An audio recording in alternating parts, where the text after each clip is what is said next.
Hey everybody out there, how you doing? Today we have the first 15 minutes or so of the brand new Darksiders 2 just came out this week on 360, PS3, and PC.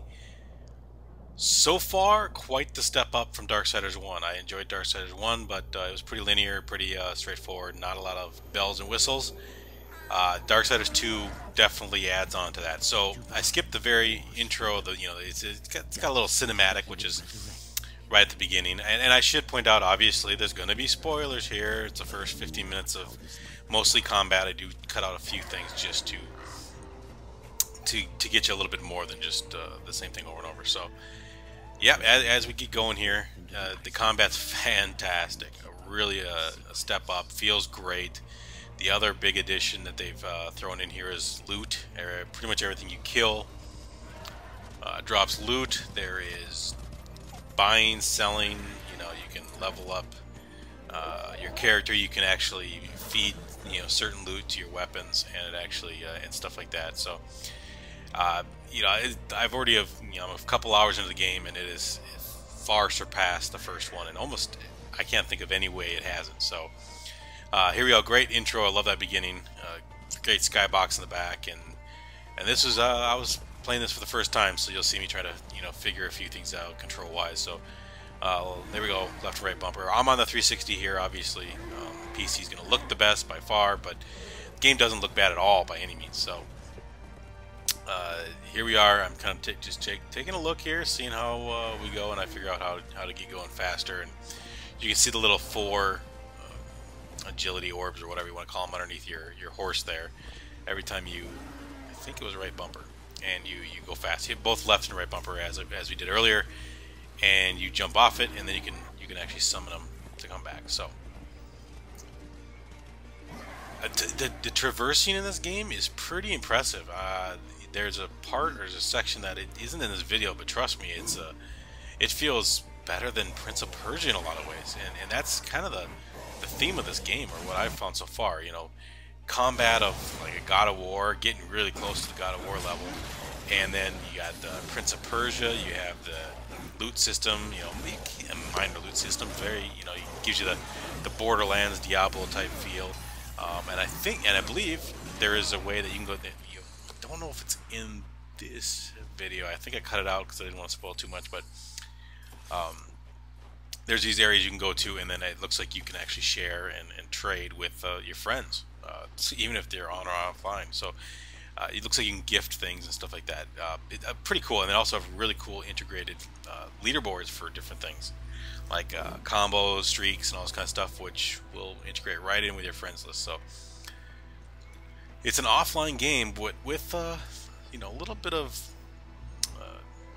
online connection there, which is kind of cool. The whole game, I mean, just overall presentation, and one of the first things it does is connect to THQ servers. Took a little while actually, and apparently it's supposed to integrate with a website. Now I had a THQ account, it found it, it said, hey, you're connected, blah blah blah. I was supposed to get some weapons or armor, still haven't shown up. I don't know what's going on, but that's okay. So as you can see, very beginning intro here. I actually can turn around after this fight. I just wanted to make sure that I wanted to reorientate myself, since it was, there's the loot, you can see it. The money and stuff like that automatically just flows to you if you get by it. Other stuff like the hammer there and weapons, you hit B to pick it up. So I figure out that, oh yeah, I probably came. There we go. So there's the first little chest you get to open, and it's kind of cool how they open this time. You got like a supernatural thing. There's health packs. You hit B over them to grab them. Inventory system. I open the inventory system here in a little bit and kind of show you a quick right through it. Don't spend a lot of time there because I wanted to focus on the gameplay. But as we said, this is the very beginning of the game. And I'll tell you this one, control-wise, I've been playing the first one in anticipation of Darksiders 2, and the controls are light years ahead of the first game. And so here's a little bit jumping into the inventory. Bunch of your right bumper on the 360 goes, between the different options here. One's stats and one's a map.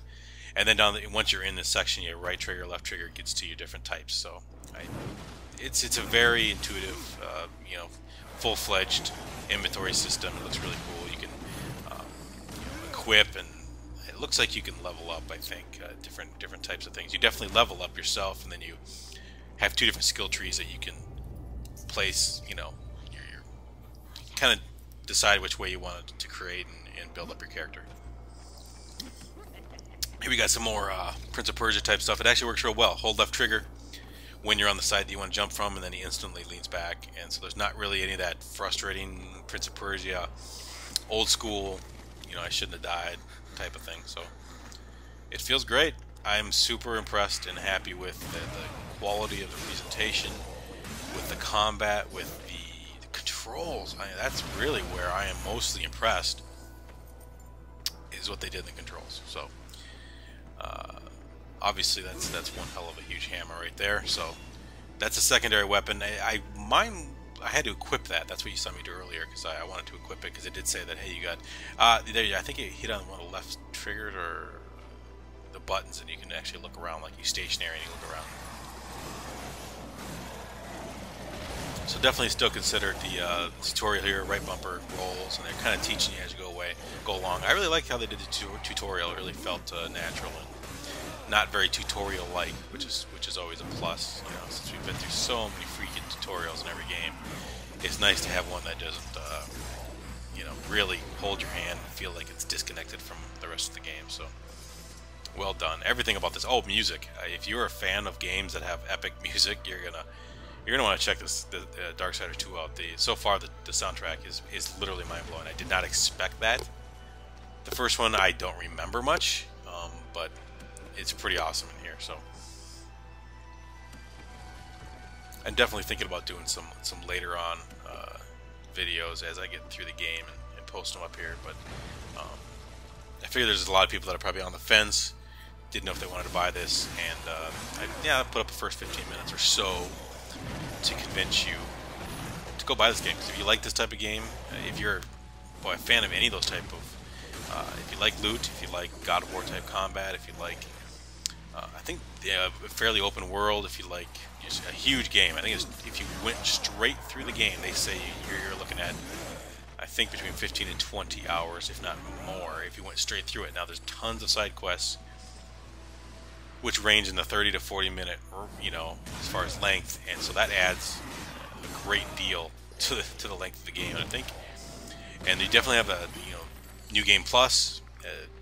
If you're big on you know, very difficulty, you can basically, I think I heard that there's a mode where if you die, that's it, you're done. You know, if you fall off a cliff, you're okay, but if you get killed by combat, and here I'm an idiot and I forget that in Darksiders they have the vine-like things.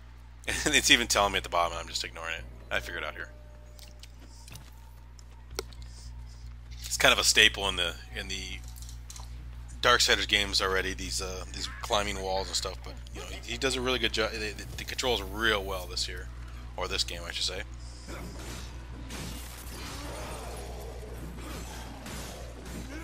And right here, this is a great example of like, oh, should I run away, or what if he's got something really cool? What if he's got good loot? Ah, screw it. I'll go down there and kill him. That I literally went down there because I wanted the loot, and so I don't think it was anything special, but there's that pull, right? There's that gotta have every little thing that I can unlock and get, and so I did it. Game runs really well. I mean, I think a lot of people complained on the 360 and PS3 with the first game that there's a lot of tearing. I've heard the PS3 version has some nasty tearing, but I'm not going to confirm that because I'm not playing that version. I debated which version to get, but I went with a 360 just because I assumed more of my friends would be playing, and I'd be able to trade loot and stuff like that with them. But it's running really solid on 360 from what I can see so far. I've been to a couple areas that are just huge, and so that's impressive. I believe this is the first little mini boss to get to. Nothing too difficult because they're really trying to teach you. I think dodge is really the big thing they teach you here. So if you didn't play the first one, it's very God of War-ish, and you do have these bosses that come out. They're always huge, or for the most part huge. This guy would be considered tiny. There we go. Teaching how to dodge. I did not dodge the first couple strikes, but I get back in the hang of it here. A lot of Darksiders enemies are you got to follow this pattern. Dodge, get out of the way, and then they'll have some kind of radius attack, which will kill you if you Right here. And I don't know if this is the guy with the radius attack or it's the next boss we show off.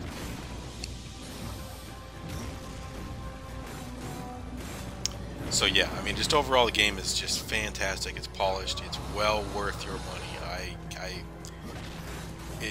I mean, you're looking at this and you know if you like this type of game, and it's one of those games that I think it's coming out at a good time because there's not much competition for a few weeks. You get Borderlands 2 in a few weeks, and that is going to be awesome. And outside of little Transformers and Madden, there's nothing in the way of it. So it's one of those games that I think they're going to probably support the heck out of it. There's a season pass, and if I've never entered so many freaking codes for a single player game, but I think I entered 3.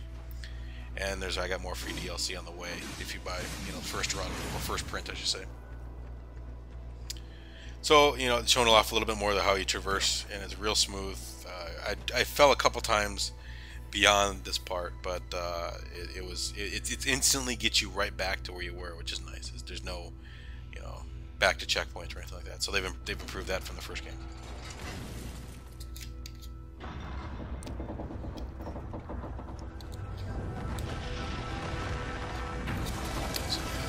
I mean, the camera angles, everything. I really love the presentation. When you get to a certain point, it's like this. It's like you get to a place where they used to forge worlds together and forge worlds and create worlds. And voice acting is decent so far, but I mean, it's got everything. It's got buy, sell. It's got this just sharing abilities and all this kind of stuff. And it feels very almost. It's got that element of open world and Skyrim bit. And right here's where we're going to cut to. I cut out a section there. We climbed up the outside of that mountain. It was awesome. And here you go. Here is right away you face your brother, War, and you are Death in this game. So here you go. You have to fight War right away. And he's the one that has a proximity attack.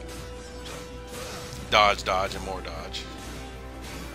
So that's the key to a lot of these type of games. There's a proximity attack. Pretty much got me every time. I'm still getting used to the combat, still learning things, but I do really enjoy it. I love the vibe of everything in this game. So I'm gonna go ahead and just shut up and let you listen to this last battle. And thumbs up right here from pixelhangover.com on Darksiders 2. It's fantastic so far. So enjoy the rest. You got a couple minutes left. Subscribe, like. Thanks for checking us out. My name is Ryan, pixelhangover.com.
Open the portal.